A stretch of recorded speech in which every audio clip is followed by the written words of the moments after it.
Hey, hello everyone. Eric Hörst here with another Training Café. Happy to have you join me here every other Monday where we talk training, climbing, and we sip some coffee together. In fact, right now might be a good time for us to sip coffee together, to commune and talk about climbing. Raise your cup. Let's drink coffee together.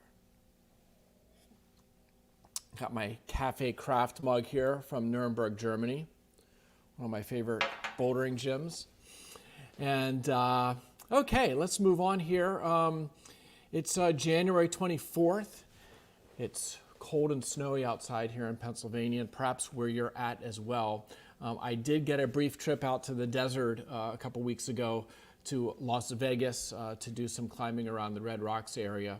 And so that was nice. The desert is a pretty nice place to be in the winter, unless you want to ski. But I'm back home kind of in training mode, and perhaps you are too. And, during the winter, I split my time, or actually do most of my training time here at home in my basement home gym, where we have a wide range of tools. And maybe sometime again in a future episode, I'll walk down there and show you live kind of my home training facility. But also sometimes we travel to a climbing gym where we can do some lead climbing. And so that's what we did yesterday, or actually Saturday. We did that, my wife and I, and kind of had a day of sport climbing, which that actually gave birth to the topic of the day, which is how to deal with kind of one of those off days when you go to the gym and are hoping to train hard or climb hard and you just feel off. You're not yourself, you're climbing poorly. How do you respond to that? Now, before I do that, I actually missed one thing, the shout out, which is an essential part of every training cafe, along with our sip of coffee together. And so today's shout out a little different. Normally the shout out is to a notable climber or achievement on the rock. And this time the achievement isn't directly related to an ascent, but kind of a person's resume or achievements in the recent years. And what I'm getting at here is a pro climber out of France. She was an Olympian. Her name is Julia Chounardie. She's without a doubt one of the best female climbers in the world. She's climbed 515A. Only a handful of women have done that. And I saw that she posted that she just got signed as a pro athlete with Nike. Now, as far as I know, she's the first climber that Nike has signed as an athlete. You think of Nike as sponsoring, elite Olympic runners and jumpers and, football and baseball players and soccer players and all of that stuff. And, climbing as a niche sport, hidden off on the side compared to those and doesn't get much attention by those big companies. And so I kind of look at her getting signed by Nike, not only great for her personally, but kind of a indication that our sport is being taken more seriously, and it is kind of coming of its own, more mainstream. And while maybe some older school climbers, people of my generation maybe don't appreciate that, I do, and I know the younger climbers mostly do, because our sport is now more mainstream. It was in the Olympics, and it's getting more play. You see it on TV, and it appears elsewhere in commercials and such more often. And so I think for someone like myself, who's really invested my whole life since I was 13 years old into this sport, it's cool to see it after all these years, kind of being more recognized and becoming more mainstream. And yes, there's growing pains when a sport like ours does go mainstream, environmental impacts, outdoor climbing, and, things like that. But I think my personal opinion is that rather than trying to control or tamp down the growth of climbing or the popularity of climbing, I look at it as a beautiful thing, because I know the life-changing potential that climbing has, how it can really affect a person's life and add richness to their life. And in my case, it has done that for decades, and it's been something I've shared with my family, and that I hope I can continue to climb for many more years to come. And so I'm happy to see the growth of climbing, and to see the pro climbers get compensated the way they should. The amount of effort that those pros, the Olympic level, top tier pros, Andra, Megos, Caldwell, Honold, and then you name the ladies, that are doing it as well at the highest level. I would like to see them get compensated like professional athletes in other sports, and we're not quite there yet, but Julia getting signed by Nike is a step in the right direction. Okay, so enough there, and I guess it's time to get back to the subject of the day, which is dealing with an occasional off day in the gym. And then in a few more minutes, we'll get to some of your training questions. I see there's a few typed in already. If you have a brief question you want to ask me relating to training or performance, you can type it into the YouTube comments box, and I will get to it in just a few minutes.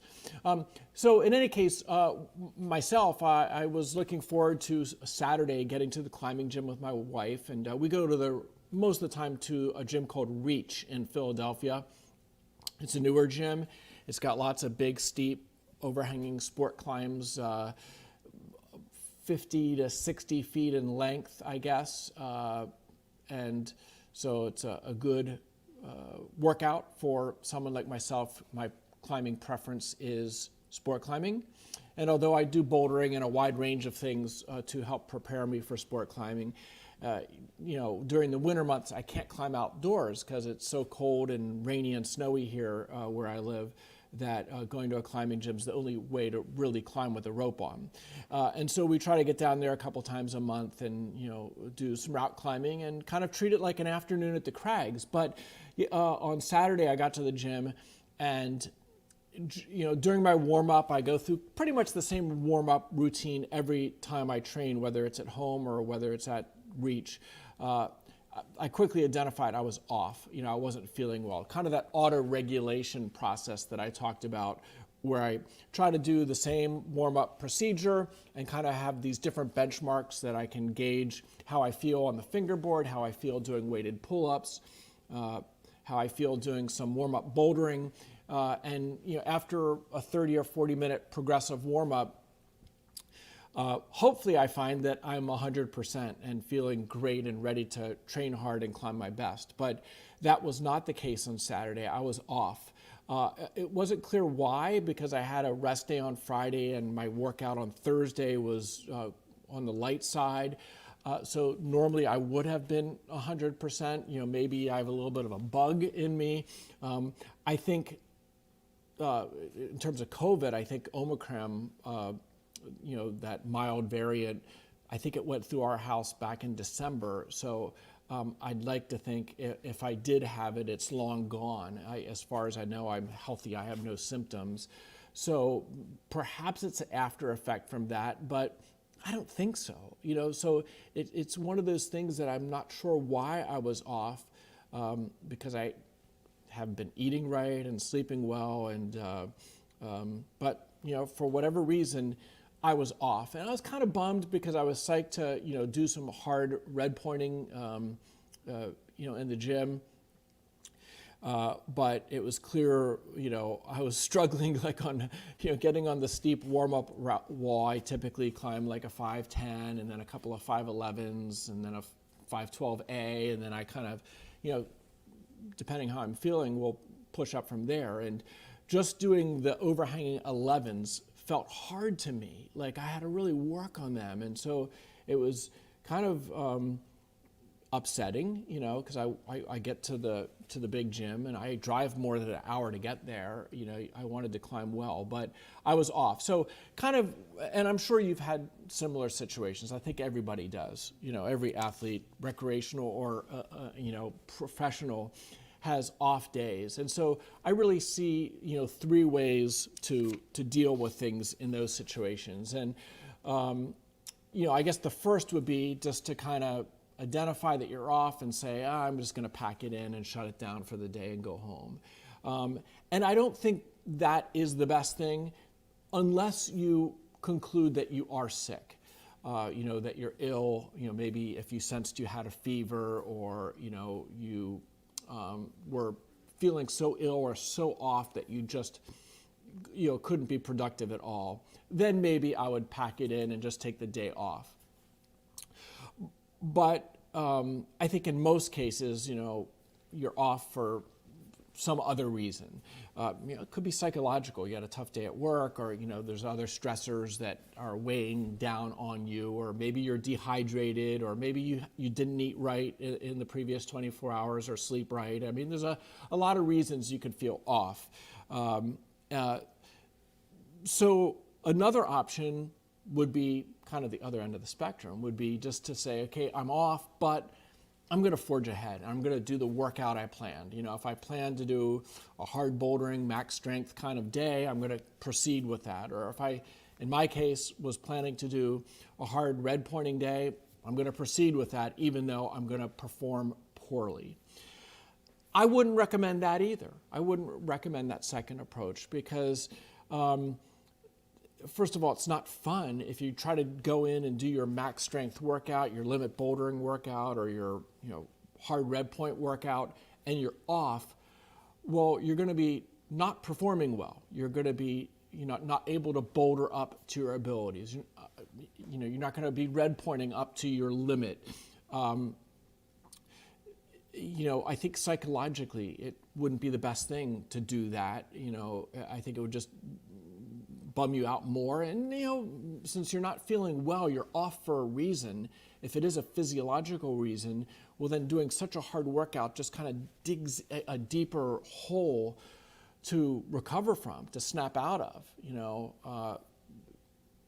And so I think just forging ahead with what you had planned that day is probably not the right thing either. The third option, which is what I did, which is to change your plans, revise your workout, reframe the situation into maybe something positive that you can make out of the fact that you're feeling off on that gym climbing day. And so here's how I reframed my situation on Saturday. Again, we arrived at the gym, and after 45 minutes of warming up and doing my first couple of sport route leads, about an hour into the session, I told my wife, I'm just off. I don't feel good. That 5:11 warm-up felt hard. And kind of that's where we had the discussion about, what to do. And I decided, I was still psyched to climb, even though I wasn't psyched about how poorly I felt, how poorly I was climbing.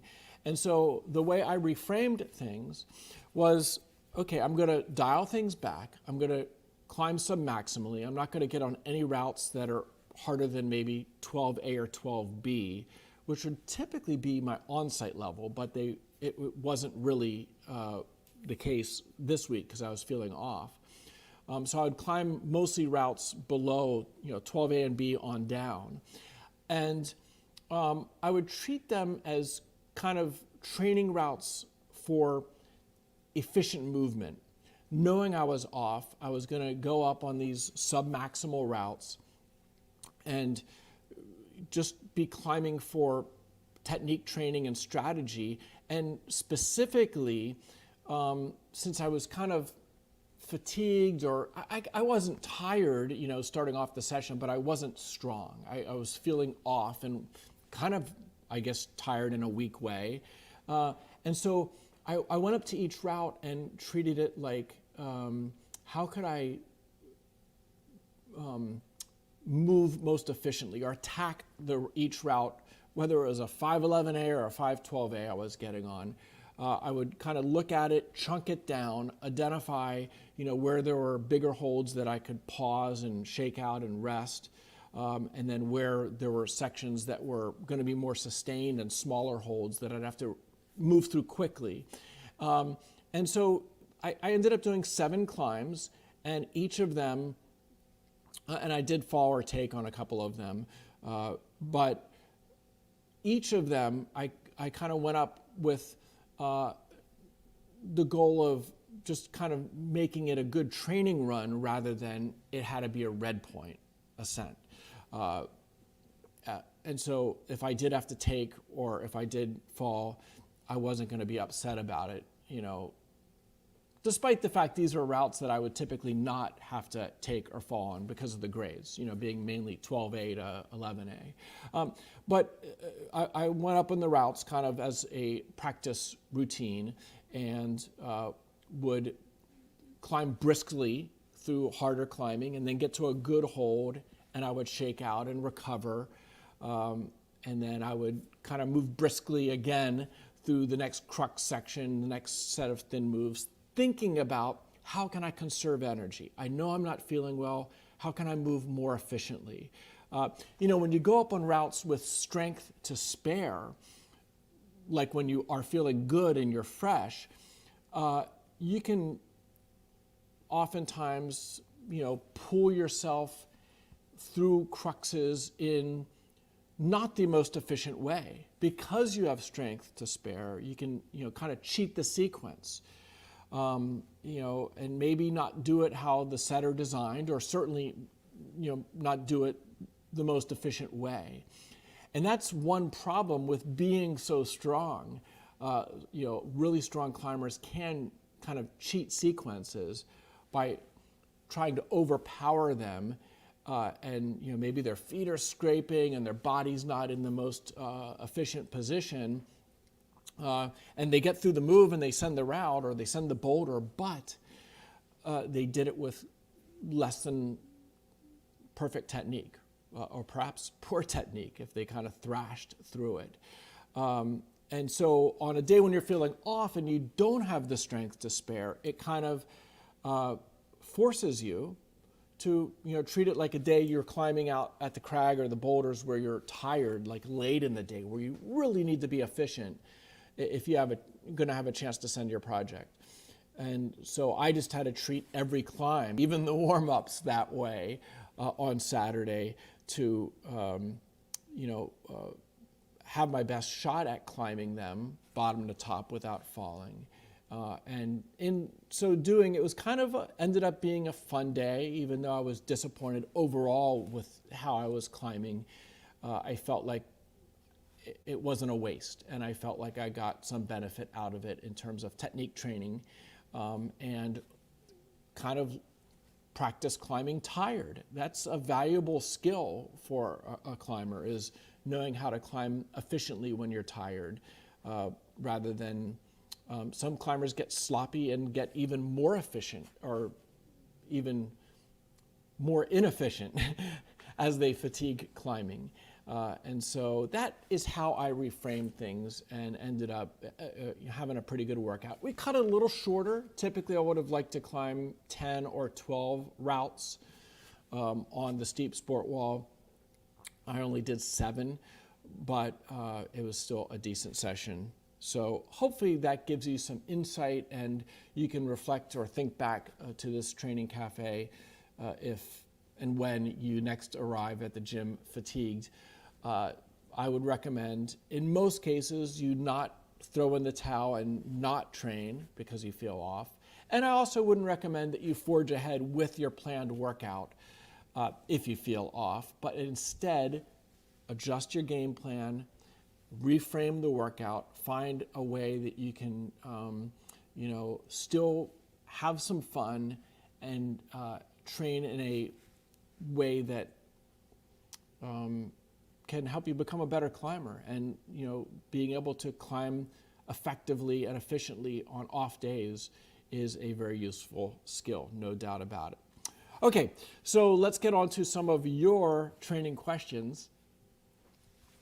And let me just scroll here and get to the top of the list here. And the first question up is, how do you think a V6 boulder can effectively train or how much do you think a V6 boulder can effectively train maximum strength and power? I guess days per week. Can a 2-a-day max session work, like doing fingers in the morning and pulling in the afternoon?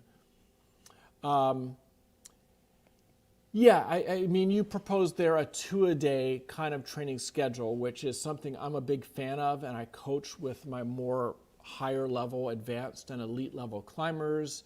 It's not really appropriate for beginner level climbers, but V6 is not a beginner level grade. So what you proposed could work, if you wanted to split up and do fingers in the morning, like if you're going to do a hangboard session at home, and then in the afternoon do a pull-up, kind of larger muscle, you could do core and pulling muscles in the afternoon as a split workout. That would be one option. A lot of climbers like to combine their hangboard training, their max strength grip training and max strength pull training with bouldering. And if you're going to do a single session, the way to do that is to warm up, and as part of your warm-up, do your first few sets of hangboarding and your first few sets of pull-ups, but stop shy of doing the full hangboard and pull-up workouts. Maybe do the first third of that hangboard and pull-up workout, and then do a period of bouldering for maybe an hour, near limit bouldering. And then after that, around an hour or maybe at most 90 minutes of near limit bouldering, go back and finish off your hangboard workout and your pull muscle workout. And there in a 2 to 3 hour session, you can do it all together. I wouldn't want to do all of the hangboard training before you boulder, because then you'll be just fatigued and wiped out and you won't have an effective bouldering session, and it could potentially even be injurious.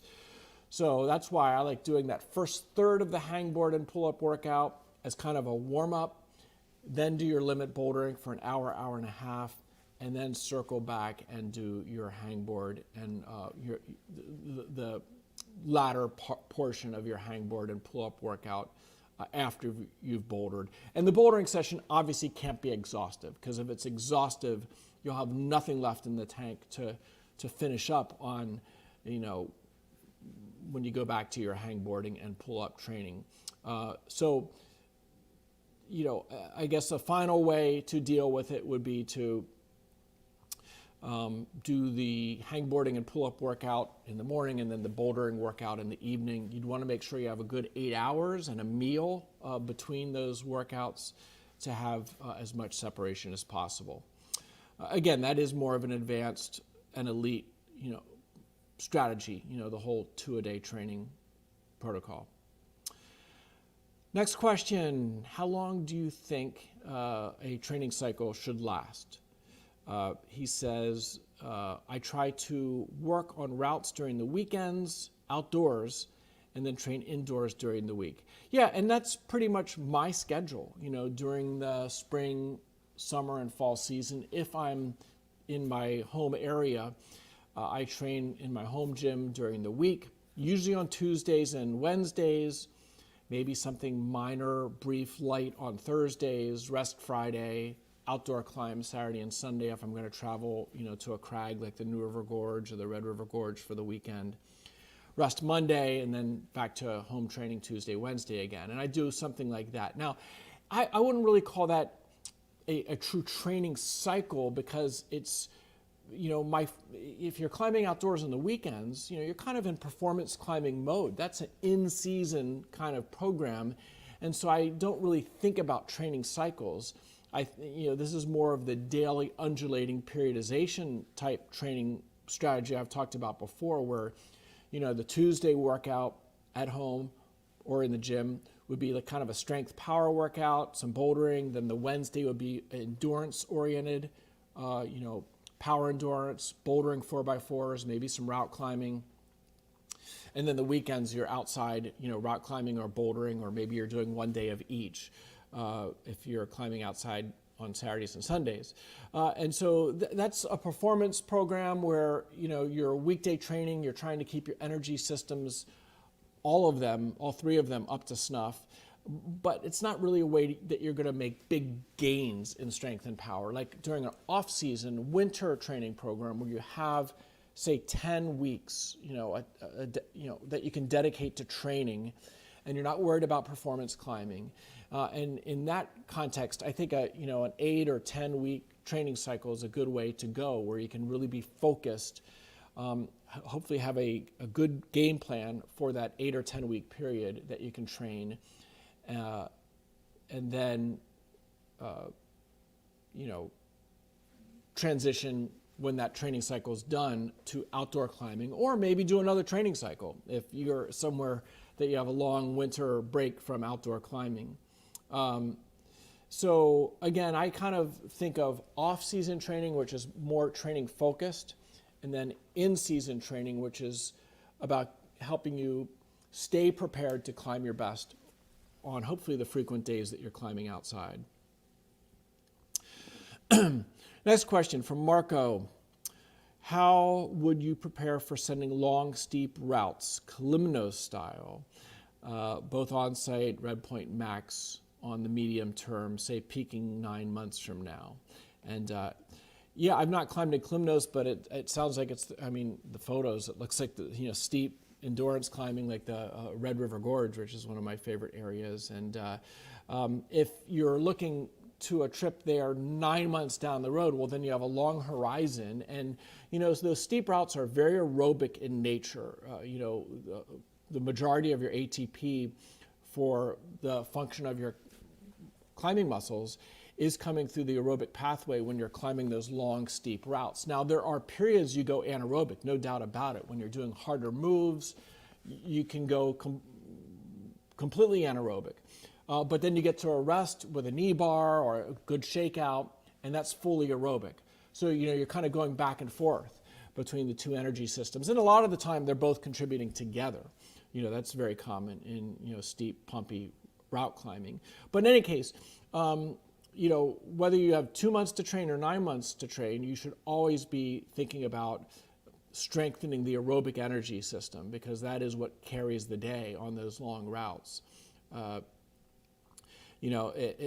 People that just train power and strength and bouldering, they get on those steep routes and they do great for the first 3 bolts, and then they're hanging because they have no endurance, to persevere, and to recover. That's all about the aerobic energy system, So, you think of Adam Andra climbing silence at Flatanger, and of course there was very hard boulder problems on that route. I think there was a V13, a V12, a V10, a V8, but they each had good rests in between them. And so he had the route chunked down to basically 4 boulder problems with easier climbing and lots of resting in between. And so while he was going through those boulder problems that only took 30 seconds to a minute, he was very anaerobic. But then he would get to the easier climbing and to the rests, and his aerobic system was strong enough to get enough recovery that he could repower up and be ready for the next boulder.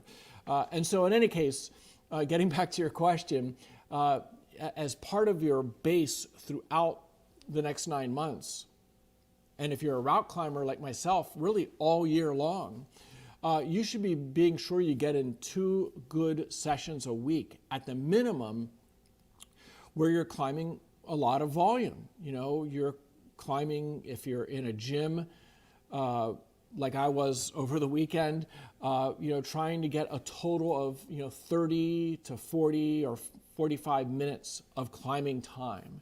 And I kind of track those things when I'm, all the time, maybe the warm-up routes take me 4 minutes to climb, and the red point routes take me 5 minutes to climb because I am shaking out a little bit.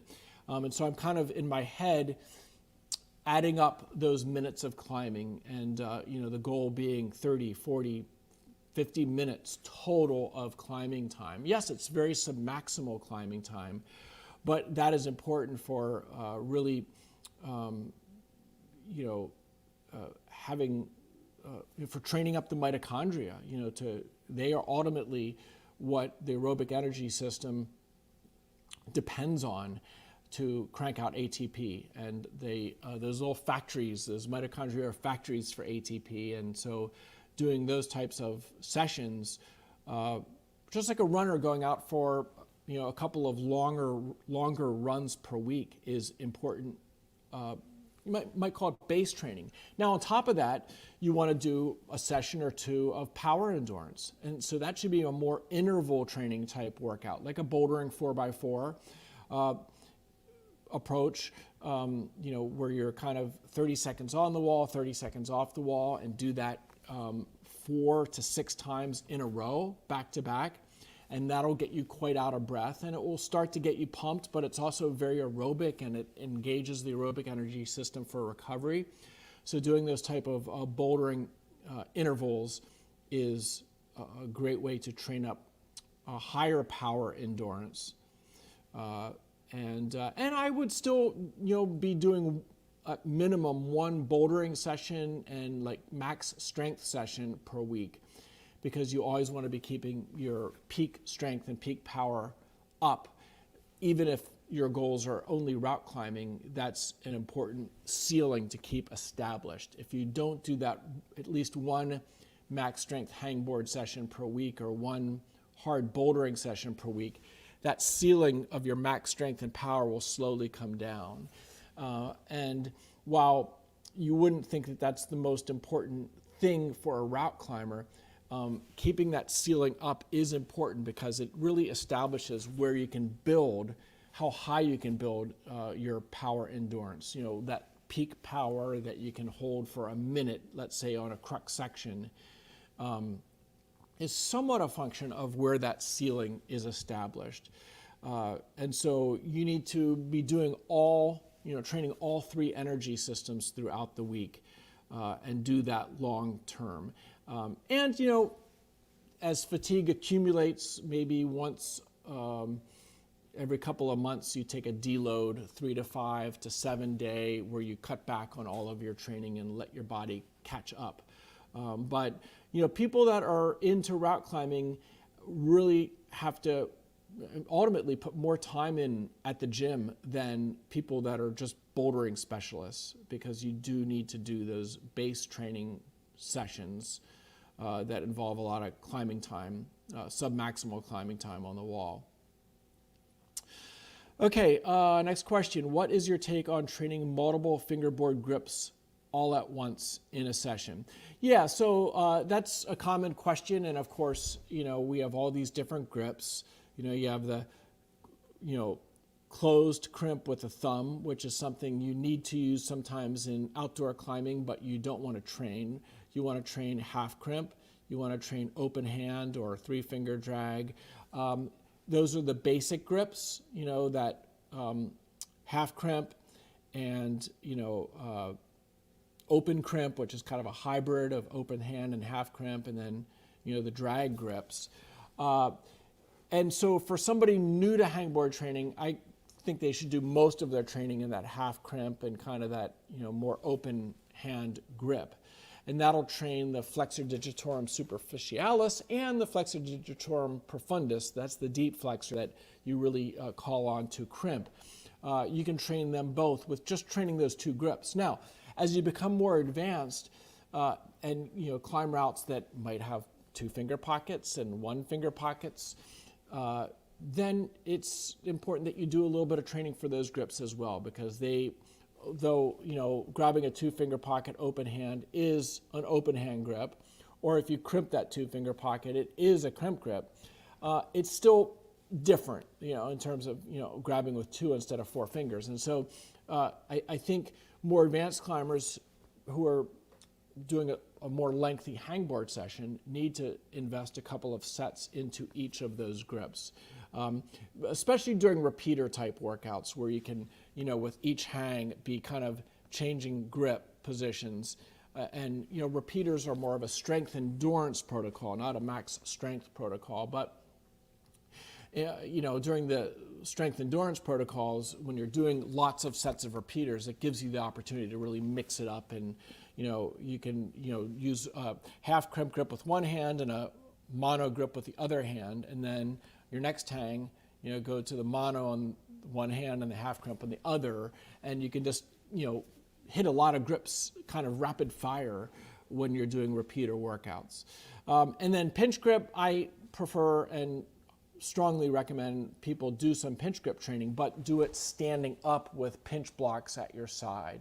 There are a number of companies, both climbing, non-climbing, that make pinch grips that you can stand up straight with good posture, shoulders back, and do pinch grip repeaters with added weight. I do them with about 40 pounds, 42 and a half pounds on the pinch grip. And you want to really think about isolating that first joint of the thumb. Don't grab the pinch deeply. You don't want to be pinching, if I can demonstrate this, if I'm going to pinch my coffee mug, I'm not going to go deep like that. You want to train your pinch with that first pad of your thumb doing the pinch. That is so important, because ultimately what you want to be training with the pinch grip is not your fingers as much as the muscle that is controlling this distal phalanx, and it's actually a forearm muscle. But if you go deeply and are pinching on the full depth of your thumb, then you're not effectively training the most critical and the limiting muscle that is necessary to use when you are pinch grip training. Okay, on we go. What are your thoughts on Olympic lifting? I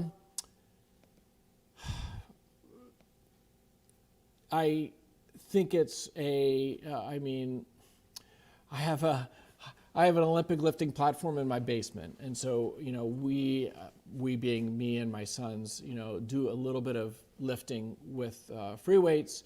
And when they played American football, they actually did a lot of hang cleans, power cleans, those Olympic lifts, because they developed, that posterior chain power that you need for sprinting and for playing American football. For climbing, of course, it's not specific at all to most of the climbing movements that we do. I think a small amount of weight training, I've talked before, I'm an advocate of, for building strength. I think deadlifting can be great for the posterior chain, for, hip extension, which you do need to help create stiffness on steep routes.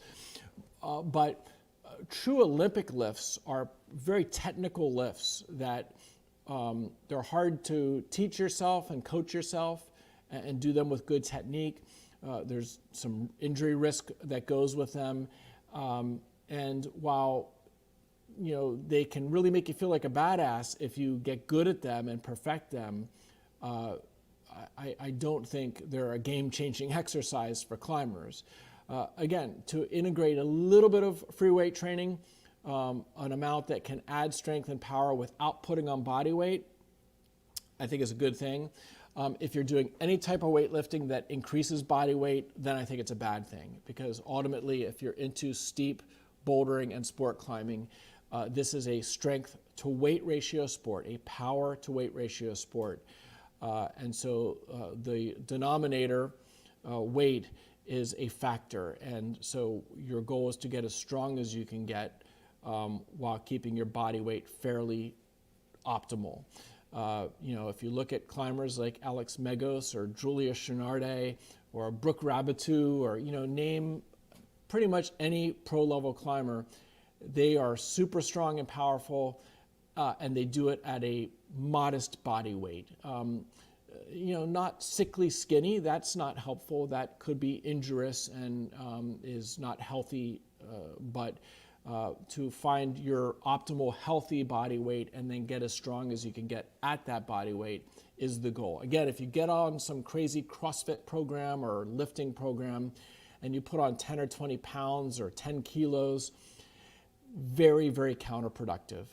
Unless you want to climb slabs. If you're going to stand on your feet, then it's not going to hurt you that much. But if you're going to climb steep routes, most of the pro-level climbers have pretty lean builds and not overly bulky, that is for sure.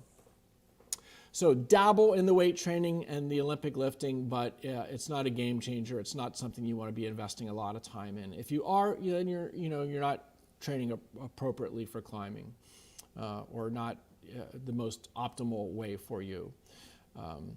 Okay, broke the first rule this weekend at the Crags and fully ruptured my bicep at the elbow. Ooh, any words of wisdom for long-term recovery? Yeah, I think he's referring to the first rule of Eric's Train Club, which is don't get injured training. Now, you got injured climbing, and that's kind of the caveat, is that, you know, since the injury happened at the Crag, it actually doesn't break the first rule so much because, you know, injuries happen at the Crag and at the boulders. You know, the first rule of Eric's Train Club is in the gym, you should be getting stronger in low-risk ways. And so you don't want to do anything in the gym that tempts injury. Now, a bicep rupture, just let me reread what you say here. Bicep at the elbow. So it became detached here at the elbow. And that's actually an injury that we saw in the Olympics with the one of the excellent speed climbers, was it from France, that tore his bicep, and you know, you can literally see it come up. And that is an injury that happens to athletes, more so middle-aged athletes. You don't mention what your age is. But I wouldn't be surprised to hear that you're in your 30s or 40s as opposed to teens or 20s. I think it's an extremely rare injury for a younger athlete. But, you know, and those types of acute tendon ruptures, and I could even argue a pulley tear, which is a ligament, but it behaves, it's collagen, and it can be damaged acutely. And tear acutely when you grab a crimp or a pocket. Most of those acute injuries, the climb that you heard it on was the straw that broke the camel's back, and that the collagen of the tendon or ligament was already degraded and was poorly organized and hence weaker than it would normally be in a healthy state. And then the move you did was the straw that broke the camel's back, and it ruptured.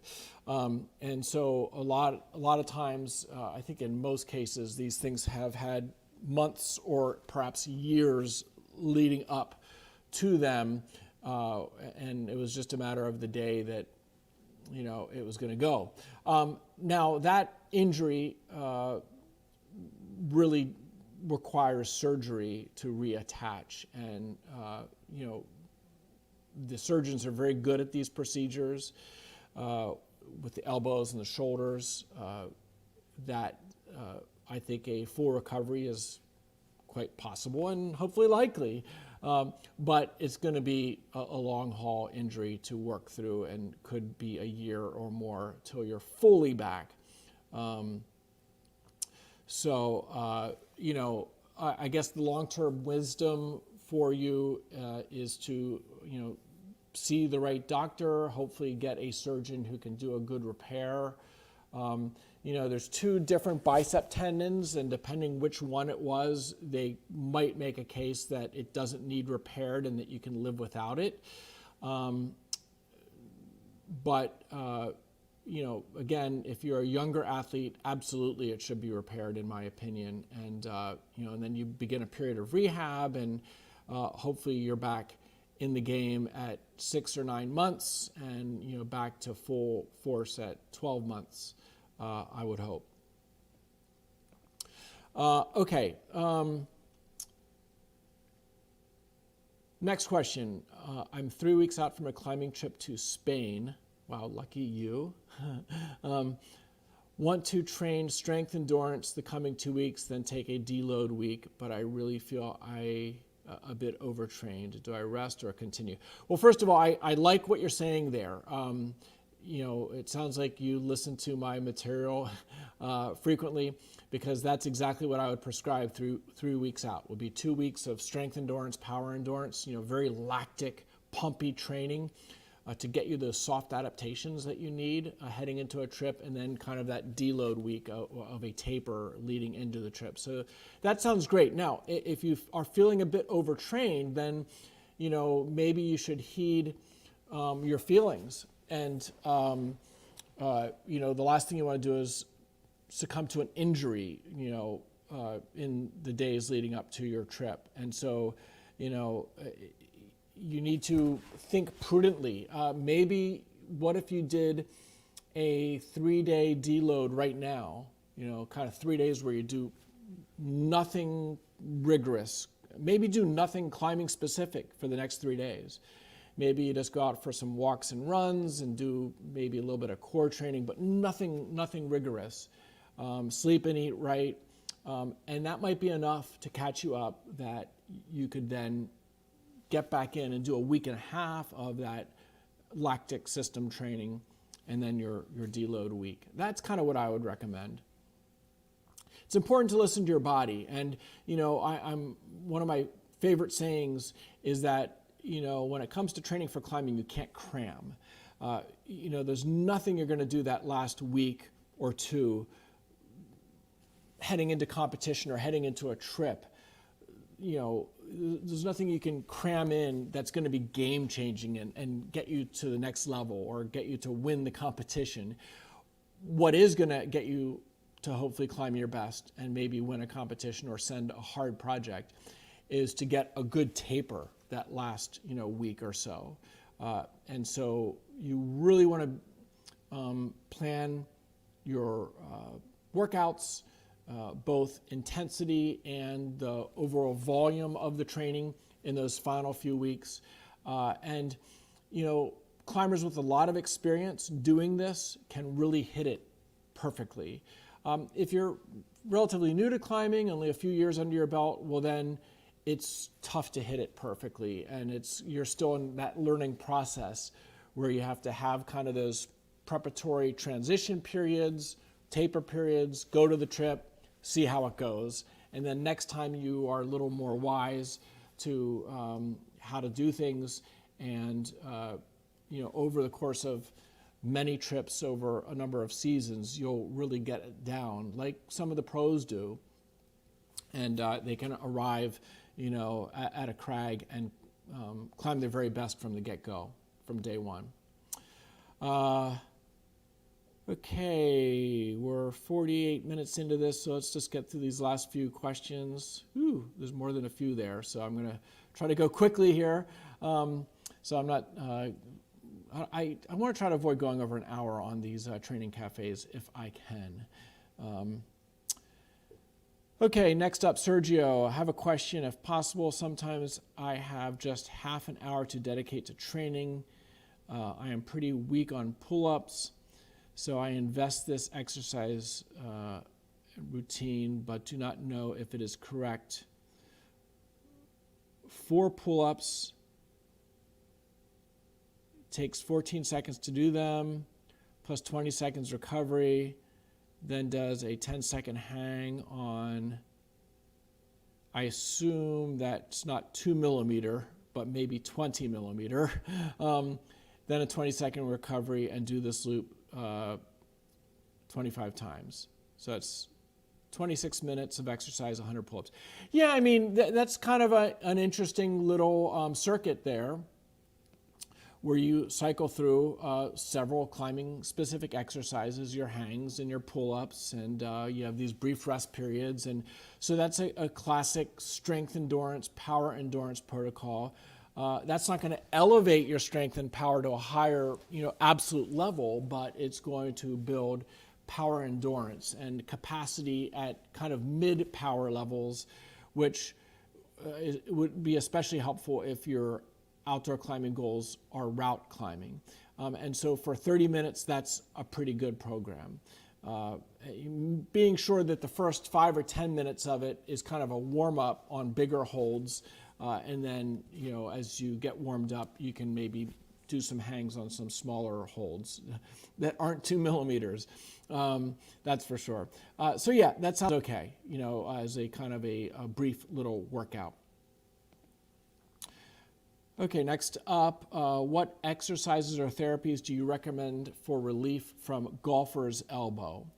Okay, so golfer's elbow, also known as climber's elbow, is this medial epicondylitis, pain on the outside bony knob. Lateral epicondylitis is often generally called tennis elbow, but this is golfer's elbow, climber's elbow. And I have to first of all say that there are actually several different issues in the elbow that can, create a pain sensation near or around that medial epicondyle. And so, unless you've seen a doctor to fully, accurately diagnose it, there could be other things going on there. So just don't assume, hey, I've got medial elbow pain. It's golfer's elbow, it's climber's elbow. That, is probably the case 90% of the time when you have pain there, but there's another 10% of the cases that something else, there are a couple other issues that can produce pain there. But traditionally, the first thing you want to do is avoid any exercises that cause pain, that provoke pain. And the most classic exercise that provokes pain here is pull-ups, palms away pull-ups, and weighted pull-ups. In past years, when I've had some bits of pain in the medial elbow, it was always when I was doing too many pull-ups, too many weighted pull-ups. So you want to eliminate that if it provokes the injury. In terms of rehab, pronation type exercises, where you hold a dumbbell at the end, or some type of a weighted pole that you can, like a hammer, like a sledgehammer, that you would do pronating exercises with. That can be helpful. And there's a number of exercises you can do with TheraBars also that help with medial epicondylitis. With lateral elbow pain, there's a whole different set of exercises like reverse wrist curls and such. And stretching tends to be helpful for both types of elbow tendinosis. So I guess, again, my closing thought would be, if you haven't seen a doctor, if this is a chronic injury, it's been ongoing, I would see a doctor and make sure you get it accurately diagnosed. Okay, any thoughts on deadlift style finger training, i.e. simply lifting and dropping a weight using no hang device without holding it? Yeah, so just as I talked about training pinch grip standing up, there are some companies that make devices where you can train your crimp grip strength standing up, kind of in a, upright, posture, which uses a lot of the same muscles as deadlifting, especially if you're lifting the weights up and standing up with them. And I think that's fine to do some of your training like that. It's, it's hard on the shoulders to do all your training with your hands overhead. It's good to round things out by doing some stand-up training, which is why I like training the pinch grip that way. In terms of,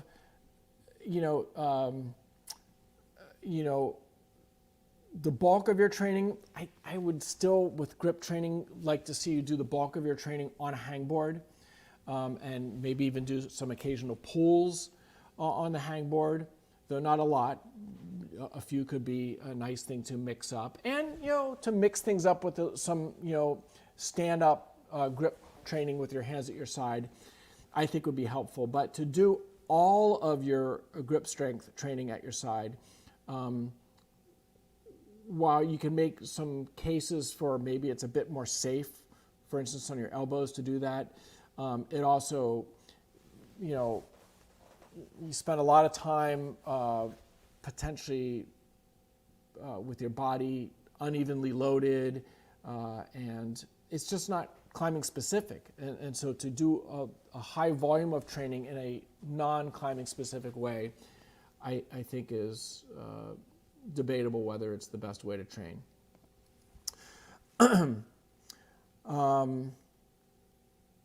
Yeah, and so that was just a follow-up in the last question. Okay.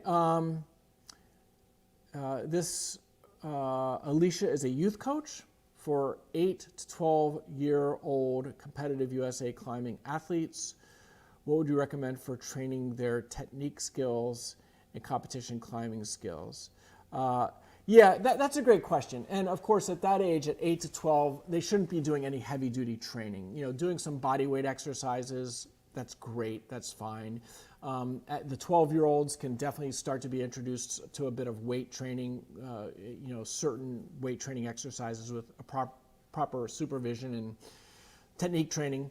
But the bulk of the time should be spent, improving their climbing skills, their route reading skills, their climbing strategy and tactics, all those mental skills, which really largely demands coaching, good coaching. And the fact that you're asking the question tells me you're a good coach, that you're thinking about these things. And so I think the younger, kids, having it be more playful, making bouldering and climbing more game-like, problem-solving-like is good. I think as each passing year, as they gain experience and they kind of become a little more mature and more aware of the mental issues, age 10, 11, 12, 13, more and more you can have that kind of coaching on arousal control and mental control and visualization, and that would probably be too much for a 7 or 8-year-old, but when you get to be 10, 11, and 12, you're ready for that type of thing. How to deal with adversity in competition situations, when you can't get off the ground on a problem, or a problem doesn't fit you, or you're too short for it. That's where you really need to reframe things and not let it affect your performance in the next boulder. And so for those types of things, I think mock competitions are good, where you take your youth climbers and go through some mock, you have some mock boulder set and then have them go through it competition style with this exact times, and rest times, and it gets them used to those situations. And that's, I think, hugely beneficial, to kind of accelerate the experience of competition climbing. And so hopefully there's a few ideas there for you, Alicia. And here's Scott saying, this was reflecting back on an earlier question about the bicep tear. He had surgery immediately to reconnect and fully recovered. So that's great feedback, Scott. Thank you. And he's now 55. So his injury happened at 49. So that kind of fits that, my idea that it's more a middle-aged climber's injury. And, the reason for that is a lot of that damage to the bicep tendon, and the same thing with shoulder injuries that occur in your 30s, 40s, and 50s, is it's not just climbing, it's other things. It could be construction work you did earlier in your life, or other activities that were stressful on your shoulders and elbows. And, so for middle-aged guys that have been active in sporting life and also perhaps in their job, the wear and tear on the elbows and shoulders can really degrade collagen and set you up unknowingly for one of these acute, catastrophic injuries. But the good news is the surgeons are really, really good these days and can, as they did with Scott, repair you. And that's good news.